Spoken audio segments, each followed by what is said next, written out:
Hello everyone, welcome back. I want to talk today a little bit more about this Flintlock rifle. This is a Thompson 50 caliber. I did some prior videos on this gun where I was shooting it, showing you guys how to improve accuracy and then showing you guys how to clean it. In this video, I want to talk about the type of power that this gun is capable of generating. Okay, now important to keep in mind that this is a hunting gun, because you can tell because it has a much thicker barrel, okay, designed to take much heavier loads. The military guns would have been, like the Brown Bess and the Civil War Enfield would have been a lot, they would have had thinner barrels, which would have made them lighter to carry. Just like today's military guns, they're generally lighter than hunting guns, okay? What I did here is I've collected some data. I've actually collected this over many years going back. This data goes back at least 5-6 years. I actually have a website. If you look up Black Powder Ballistics Pocono Shooting Range, you should be able to find a this data that I'm going to give you guys. Okay, so the ammunition I'm using is basically lead balls. In this case, balls and conicals that I have cast myself. Okay, I actually poured the lead and made these balls. And I'm going to start with this round ball.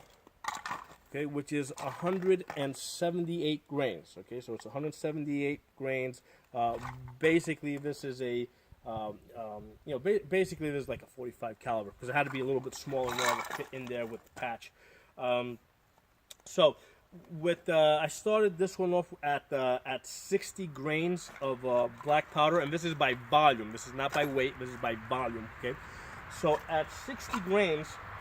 This gave me 145 foot-pounds, okay, which is basically a little bit more powerful than a 22 rifle. Okay, 145 foot-pounds. Okay, and I'm using foot-pounds. I'm not going to tell you guys velocities. If you want to see the velocities, you can go to that website I mentioned. It's Black Powder Ballistics Pocono Shooting Range. Basically, because I have a lot of different weights here. It will make a lot more sense if I just talk in terms of energy. Okay. So with the 60 grains, we got 145 foot-pounds. Then I went up to 80 grains. Okay, with 80 grains, I see this thing take a huge jump. It goes up to 686 foot-pounds. Okay, so basically now we're at high level 357 power, low level 44 Magnum. Then I went up to 90 grains. With 90 grains, I have 805 foot-pounds. 805. Okay. And then with 100 grains, I have 842 foot-pounds, 842. Okay. Now, one of the things with black powder, it doesn't always burn consistently. I believe I had done like maybe 5-shot groups and taken measurements and averaged it out. Sometimes when you look at the numbers, the way that they increase doesn't seem to, it doesn't seem to be as smooth as you would think. And a lot of that has to do with, like I said, with the inconsistency of black powder, sometimes the way it burns. But these numbers will give you a general idea of the direction where this is heading and how fast it's heading there, okay? So next I went to the 315 grain conical.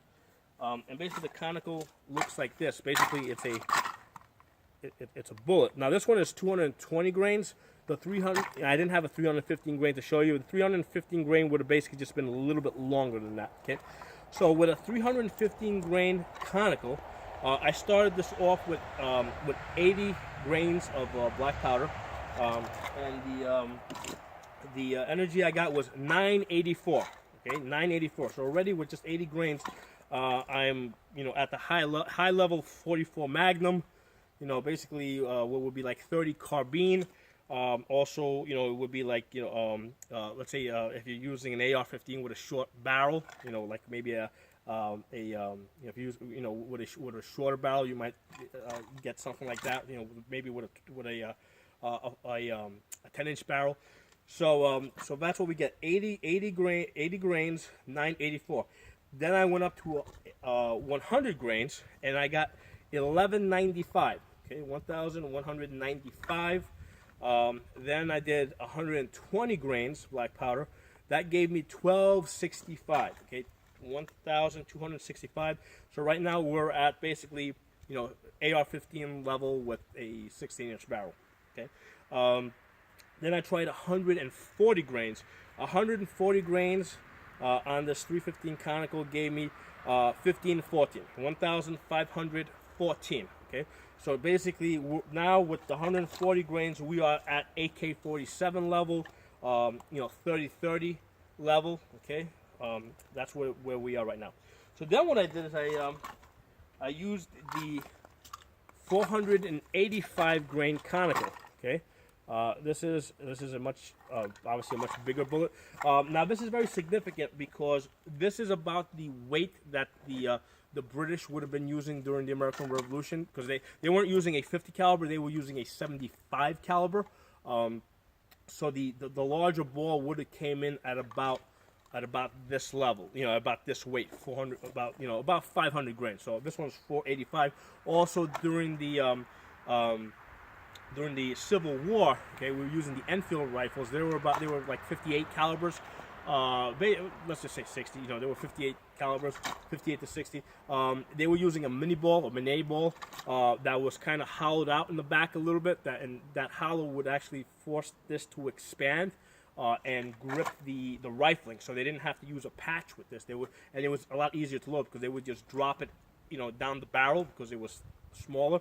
And then what would happen is when the powder ignited, it would go inside the hollow and expand the base of the bullet, and then that would grip the rifle. Okay, but the important point is here that those Civil War musket bullets would have been about the same weight as this one here. So about close to 485 grains. Okay, so I started this at 80.